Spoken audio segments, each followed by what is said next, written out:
Selamat datang saudara-saudari. Kita hari ini mau belajar mengenai bersekutu dengan Tuhan. Ya. Bila kita diselamatkan, dia bermakna kita bersekutu dengan Tuhan. Ya. Tuhan mencipta kita ada miripnya. Oleh itu, kita boleh berjalan, bertutur dengan Tuhan. Ya? Tetapi apa yang memisahkan kita dengan Tuhan? Ya? Adakah kita berdosa dan kita tidak dapat bersekutu dengan Tuhan?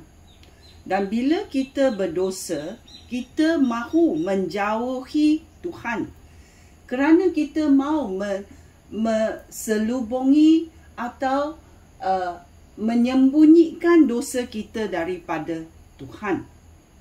Kerana kita tahu Tuhan itu suci. Kalau Tuhan melihat dosa kita, apa yang kita sudah buat, ya, dia akan menghukum kita. Kita akan menjadi takut, ya, kerana dosa itu, ya, menjahanamkan kita dan memberi kita satu emosi atau perasaan kita tidak boleh diselamatkan kerana kita berdosa. Kita sudah jatuh. Kita tidak lagi suci. Ya, ini dalam minda kita, ya, menyebabkan kita tidak mahu berdekatan dengan Tuhan. Kerana Tuhan itu suci dan kita tidak suci. Ya, tetapi apa ayat Tuhan berkata dalam 1 Yohanes babak 1 ayat 3? 1 Yohanes babak 1 ayat 3 berkata, kami pun memberitahu kamu apa yang sudah kami lihat dan dengar, supaya kamu bersama-sama kami turut menghayati hidup bersatu dengan Bapa dan dengan anaknya Yesus Kristus. Ya, bila kita bertaubat dan mengaku bahawa penyelamatan datang daripada Yesus Kristus, apa kita dapat? Ya, kita menghayati hidup bersatu dengan Bapa di syurga dan dengan anaknya yang menjelma dirinya di dunia ini, iaitu Yesus Kristus. Ya, dengan itu kita bersekutu dengan Tuhan. Ya, dia berkata, ya, dalam Amsal babak 18 ayat 24. Amsal babak 18 ayat 24 berkata, ada sahabat yang tidak setia. Ada pula sahabat yang lebih karib daripada saudara kandung kita sendiri. Oleh itu, bila kita, ya, bersendirian, kita ingat kita seorang diri sahaja, tetapi Tuhan datang. Tuhan datang dan berkata, ya, saya lebih karib daripada saudara kandung kamu sendiri.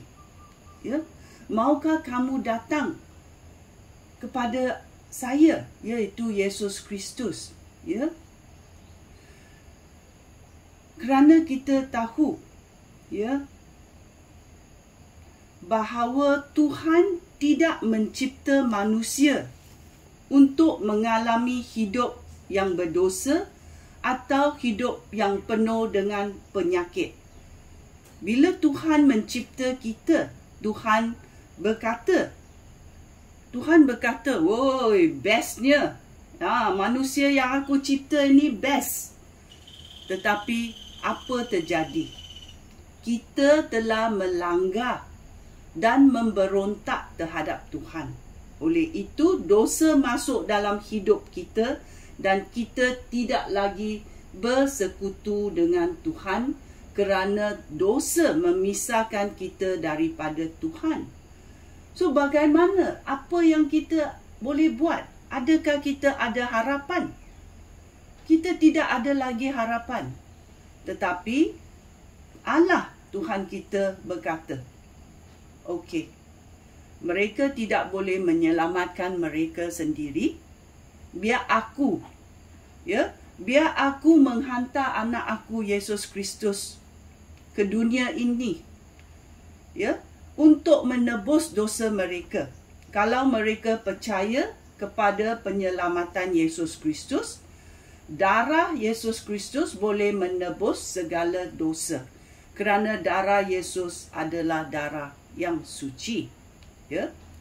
Dalam Yesaya babak 59 ayat 2, dia berkata, kerana kamu berdosa, Tuhan tidak mendengar kamu. Apabila kamu berdoa kepadanya, dosa kamu memisahkan kamu daripada Tuhan. Kerana dosa adalah benda yang tidak suci.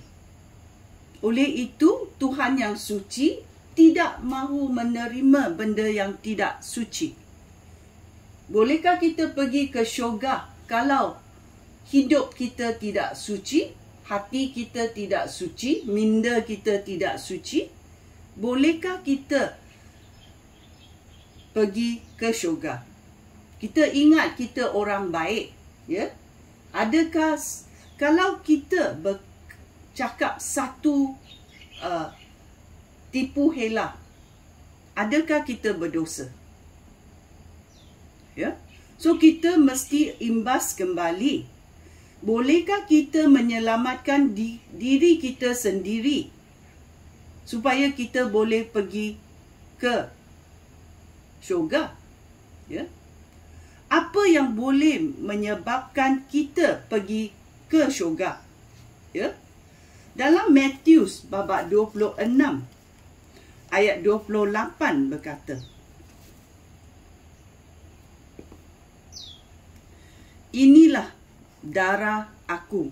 Ini Yesus Kristus berkata, inilah darah aku yang mengesahkan perjanjian yang dibuat oleh Allah dengan umatnya, iaitu dia mencipta umatnya, iaitu manusia. Oleh itu, perjanjian yang dibuat oleh Allah dengan umatnya, iaitu darah Yesus Kristus yang dicurahkan bagi banyak orang supaya dosa mereka diampunkan. Hanya dengan darah Yesus dosa kita boleh diampunkan. Kerana Yesus adalah Tuhan. Darah Yesus adalah darah yang suci. Oleh dengan darah Yesus yang dicurahkan bagi banyak orang. Mengapa dia berkata banyak orang? Kerana orang yang menerima dan percaya kepada penyelamatan Yesus Kristus. Sebagaimana saya sudah kata banyak kali, kalau saya memberi satu hadiah kepada kamu, kalau kamu tidak menggunakannya, ia sia-sia sahaja. Tuhan telah memberi anaknya Yesus Kristus, mengorbankan anaknya supaya darahnya mengalir ke dunia ini untuk menyelamatkan orang yang berdosa. Kalau kita menerima penyelamatan Yesus Kristus, darah Yesus Kristus boleh menyucikan dan mengampunkan dosa kita. Inilah yang kita katakan dalam 1 Yohanes babak 1 ayat 9. Jika kita mengakui dosa kita kepada Allah, Dia akan menepati janjinya dan melakukan apa yang adil. Dia akan mengampunkan dosa kita dan membersihkan kita daripada segala perbuatan yang salah. Segala dosa kita boleh diampunkan. Ya. Ini adalah dalam ayat Tuhan 1 Yohanes babak 1 ayat 9. Ya. Kita mengakui dosa kita kepada Allah. Allah akan menepati janjinya dan melakukan apa yang adil. Dia akan mengampunkan dosa aku dan membersihkan aku daripada segala perbuatan yang salah. Amin. Terima kasih Tuhan kerana sudi datang ke dunia ini mengorbankan anaknya Yesus Kristus untuk memberi kita peluang untuk menerimanya dan bersekutu dengan Allah di syurga. Maukah kamu membuat keputusan itu dalam hidup kamu? Sekian, terima kasih. Shalom.